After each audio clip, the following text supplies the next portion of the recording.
Hello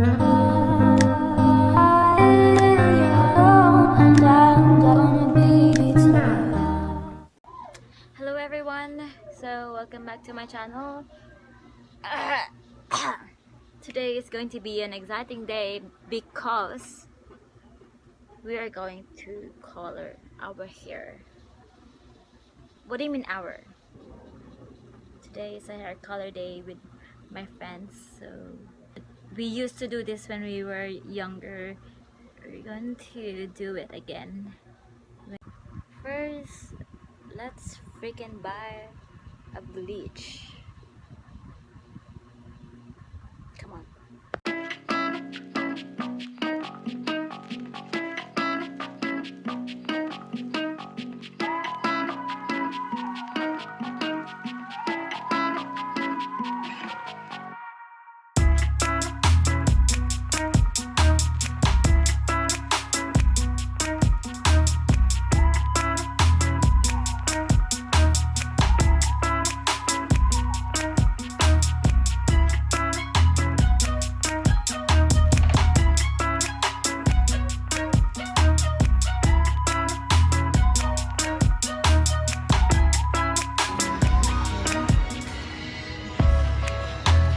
Hindi na ko makita dito na isa pang bleaching powder. That's 25 pesos. Okay, so but mas mahal to. Siguro mas mahal. So may bleach na ako. Oxidizer na lang hinahanap ngayon. So, I can't seem to find any oxidizer. Nahiya ako mag-asa sales lady.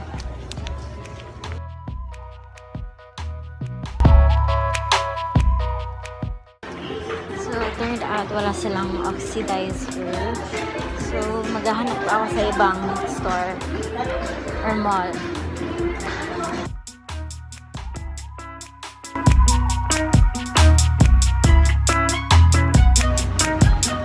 Good thing is sa kabilang kanto lang yung isa pang mini mall, so I'm on my way there.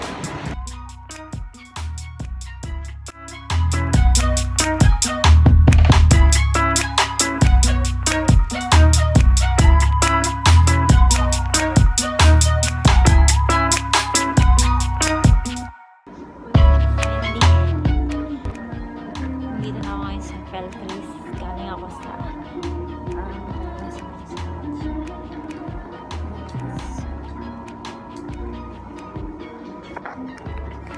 dito na 29 pesos 12%. Both of them are 29 pesos ago.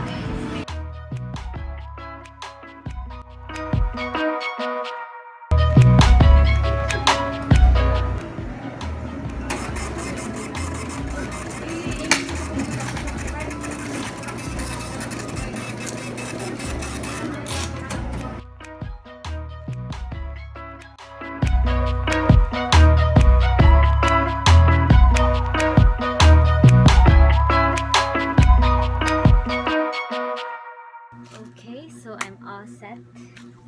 Dito na lahat ng gamit na kailangan ko. Ito na dyan. So all set guys. Nandito na lahat ng mga kailangan ko. So ito. Let's start. So here's the tea.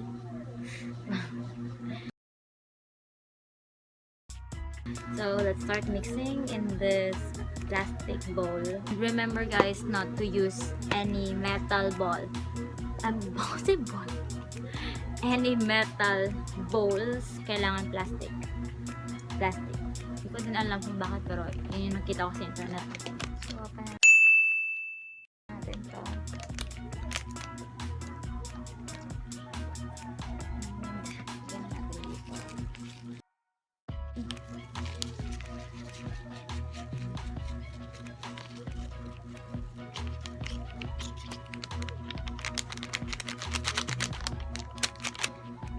So ito yung itsura ng bleach. Sky blue. Isa din ganito.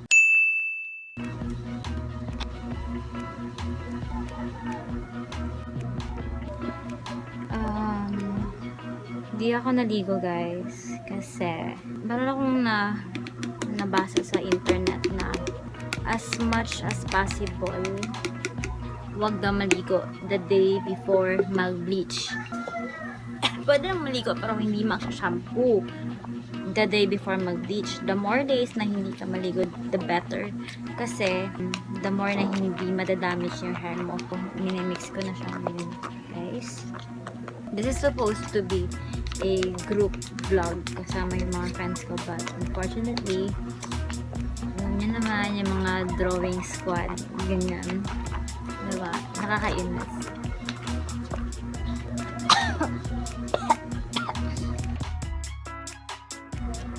So ganito na dapat ang itsura ng bleach nyo. Meron ako nito, parang malalaking hair clips para pang divide ng mga sections ng hair. Of course, ang importante, we have this, the gloves. Medyo mahirap na suot ng gloves. So I have decided na isang gloves lang yung susuotin ng isa. Let's start. Yung gamit ko, diba, pang professional.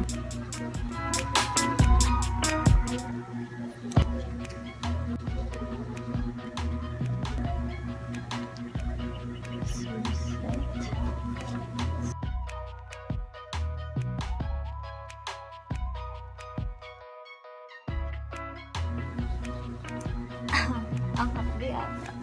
Ouch. Feeling niyo ba tama itong ginagawa ko? Ouch.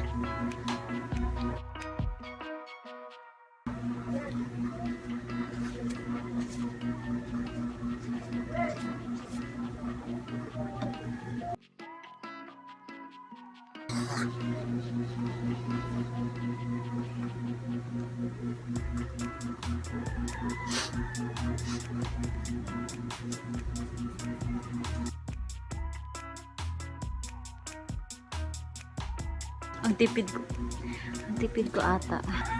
Sana di na lang. Pantay ba sa likod guys? Ang hirap talaga maging strong, independent woman. Hindi mo alam what's going on. Sa likod mo.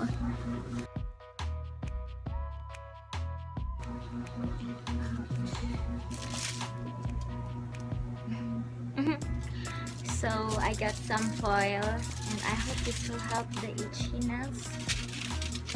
Got it. ASMR.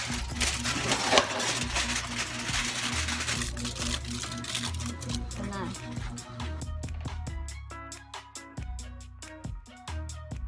How does it look, guys? Is it any better?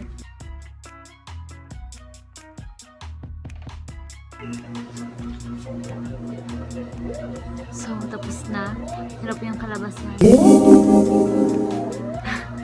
Paano ba ito? Okay.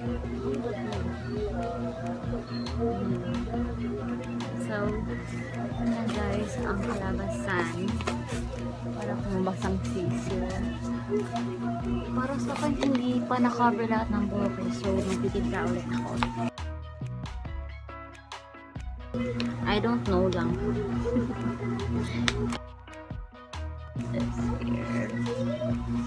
Tapos na siya.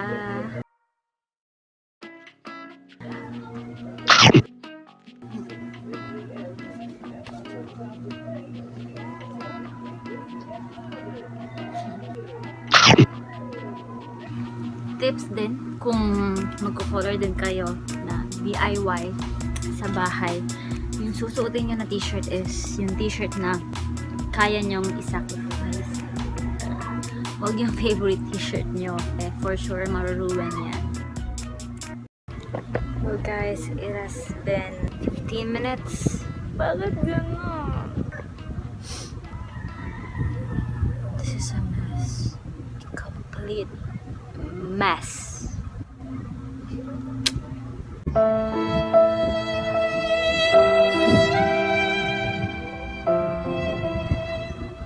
Alam nyo na ang result kung walang tutulong sa inyo.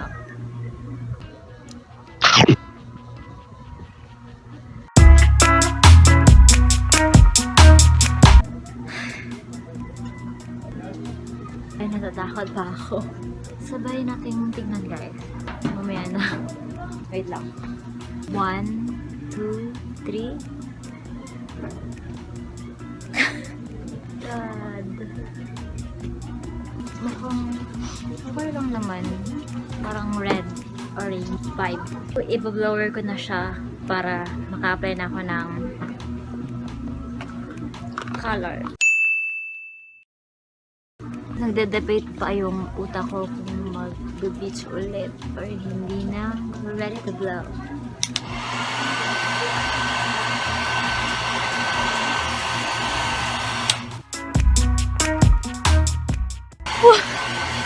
Ay.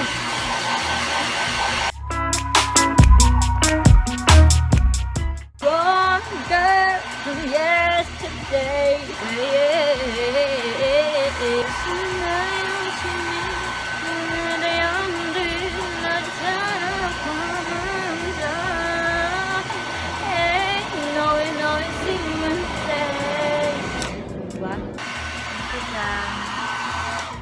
Paghay, dali, paghay. Dali. Paghay, dali. Quick, quick.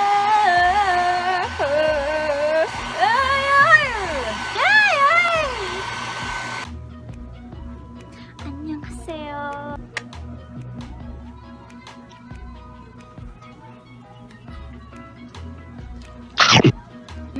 Sarap.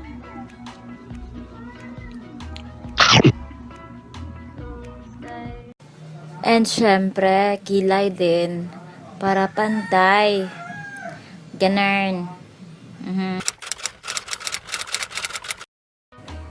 Second bleaching is ito na yung nangyari. Very orangey tone na siya. Yan. So, done na applying the gray color. As you can see, guys, nawala na yung orangey tone niya. And yung kilay ko, naging medyo brown na din kasi sinali ko sa purple brown. And yun. Iyan na yung itsura niya sa office.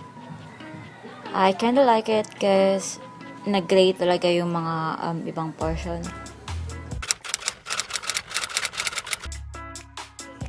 Ito na nga yung itsura niya sa party and I'm really, really happy about it.